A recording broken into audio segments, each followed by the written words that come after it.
নিয়োগের দাবিতে ধুন্ধুমার, পুলিশের সাথে ধস্তাধস্তি তৃণমূল শ্রমিক সংগঠনের কর্মীদের কাজ দেওয়া হয়েছে, অথচ ভারতীয় মজদুর সংঘের কর্মীদের কাজ দেওয়া হয়নি।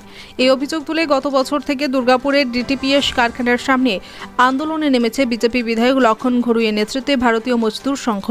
কোনো কাজ না হওয়ায় বৃহস্পতিবার বিকেলে মিছিল করে ডিটিপিএস কারখানার ভিতরে ঢোকার চেষ্টা করে বিজেপি বিধায়ক লক্ষণ ঘড়ুইয়ের নেতৃত্বে ভারতীয় মজদুর সংঘের কর্মীরা। তখনই পুলিশ বাধা দিতে গেলে পুলিশের সাথে শুরু হয় বচসা থেকে ধস্তাধস্তি। বিজেপি বিধায়ক লক্ষণ ঘড়ুই অভিযোগ তোলেন, ডিটিপিএস কারখানার 4 নম্বর ইউনিট বন্ধের সময় তৃণমূল শ্রমিক সংগঠনের 80 জন অস্থায়ী শ্রমিককে এবং ভারতীয় মজদুর সংঘের 19 জন শ্রমিককে কাজ থেকে বসিয়ে দেওয়া হয়। তাদের আশ্বাস দেওয়া হয় 5ম ইউনিট শুরু হলে পুনরায় কাজ দেওয়া হবে। আচমকা তৃণমূল শ্রমিক সংগঠনের 80 জন শ্রমিককে কাজ দেওয়া হলেও ভারতীয় মজদুর সংঘের 19 জন কর্মীকে কাজ দেওয়া হয়নি। 19 জন কর্মীকে কাজে নিয়োগের দাবিতে গত বছর নভেম্বর মাস থেকে আন্দোলনে নেমেছে বিজেপি বিধায়ক লক্ষণ ঘড়ুইয়ের নেতৃত্বে ভারতীয় মজদুর সংঘ। কোনো কাজ না হয় বৃহস্পতিবার বিকেলে মিছিল করে কারখানা কর্তৃপক্ষের কাছে দাবি আদায় করতে গেলে পুলিশ এবং সিআইএসএফ তাদের বাধা দেয় বলে অভিযোগ। বিজেপি বিধায়ক হুঁশিয়ারি দেন, এরপরেও তাদের কর্মীদের কাজে নেওয়া না হলে বৃহত্তর আন্দোলনের পথে হাঁটবেন। পশ্চিম বর্ধমানে দুর্গাপুর থেকে নিমাই দাসের রিপোর্ট, বাংলা এমজি নিউজ। আপনারা জানেন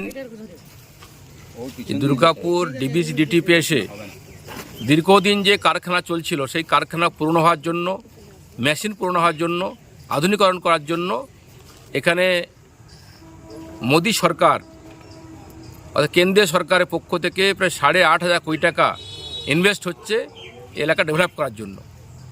দুর্ভাগ্যের বিষয়, যারা একসময় এই কারখানায় শ্রমিক হিসেবে কাজ করতেন, যারা রক্ত দিয়েছেন, রক্তের বিনিময়ে কাকে দাঁড় করে রেখেছিলেন, তারা আজকে বাড়িতে বসে আছে। সে কোন দল করে, কেউ পার্টি করে, আমার বিষয় নয়। কিন্তু দেখতে পেলাম এই কারখানার সম্প্রসারণ হওয়ার শুরু হতেই তৃণমূল কংগ্রেসের ভিলেজ কমিটির নাম করে বাঁ দিক থেকে, পেছন দিক থেকে 80 জন তৃণমূল কংগ্রেসের লোক কাজ করছেন। আমাদের দাবি ছিল যে এখানে যারা বিএমএস শ্রমিক কাজ করতেন, বিজেপি বিএমএস একসাথে করতেন, কাজ করতেন, তারা বসে গেছে। তাদের আমরা 19 জনের নাম দিয়েছিলাম। নাম দেওয়ার পরেও কি দীর্ঘদিন চলে যাওয়ার পরেও তাদেরকে নিয়োগ করা হয়নি। বারবার গেছি, ম্যানেজমেন্টের কথাবার্তা বলেছি, যিনি কন্ট্রাক্টর পেয়েছে কন্ট্রাক্টর, তার সাথে কথাবার্তা বলেছি, কিন্তু কোনো ফল হয়নি। আমরা 8-10 দিন ধরে অবস্থা বিক্ষোভ করছিলাম, কিন্তু বছরের শেষ দিন 1 জানুয়ারি আমরা 3-4 দিন আমরা আন্দোলন বন্ধ রেখেছিলাম।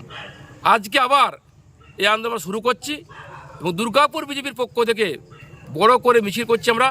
উদ্দেশ্য একটাই, কন্ট্রাক্টর, ম্যানেজমেন্ট এবং তৃণমূল কংগ্রেসকে সাবধান করতে চাই, যদি কারখানা চালু করতে চান তাই 8 মাসের ভবিষ্যৎ না ভেবে 80 বছরের কথা ভাবুন।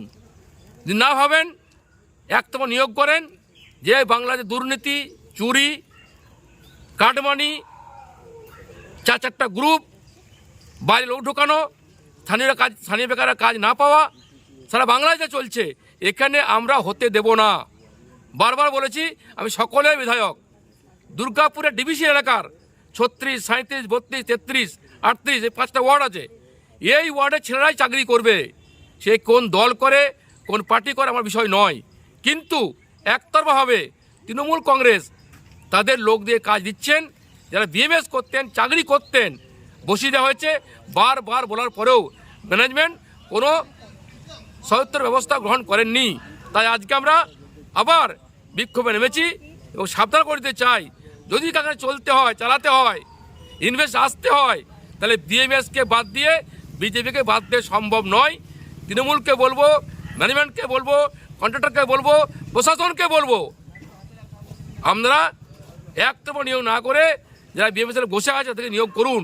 না করলে আন্দোলন শুরু করেছি, বৃহত্তরকে ধারণ করবে এবং থাকে আদৌ কারখানা হবে কিনা সন্দেহ মুখে পড়তে হবে। এই কারণে আমরা মিছিল করছি। জনসাধারণের কি আপনারা পাচ্ছেন, সমর্থন পাচ্ছেন?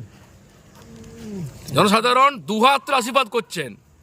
তারা তৃণমূলের 3টে গোষ্ঠী, তারা বিরক্ত যে কিছু মাত্র ব্যক্তি ভিতরে তারা গার্ডের কাজ করেন, সিকিউরিটির কাজ করেন, তারা ওকে নেতৃত্ব দিচ্ছেন, করতে পারেন না। এবং সেই ব্যক্তি বাইরের লোক নিয়ে এসে নিয়োগ করে টাকার বিনিময়ে চাকরি দিচ্ছেন। দুর্গাপুর বেকার ছেলে নেই, এখানে শ্রমিক নেই, কোথায় ইলেম বাজার, কোথায় পানাগড়, কোথায় গোলসি, কোথায় পাণ্ডবেশ্বর লোক আনতে হচ্ছে। আমরা ম্যানেজমেন্টকে বলবো সব ধরনের এক্সপার্ট লোক এখানে আছে, এদিকে নিয়ে কাজ করুন। যদি কারখানা চালাতে চান, ভবিষ্যতে যদি গড়তে চান, নাহলে কিন্তু আমাদের আন্দোলন চলছে, চলবে। আর চলার পর কারখানা ডেভেলপমেন্ট হবে কি না ভবিষ্যৎ বলে দেবে, কী হবে না হবে।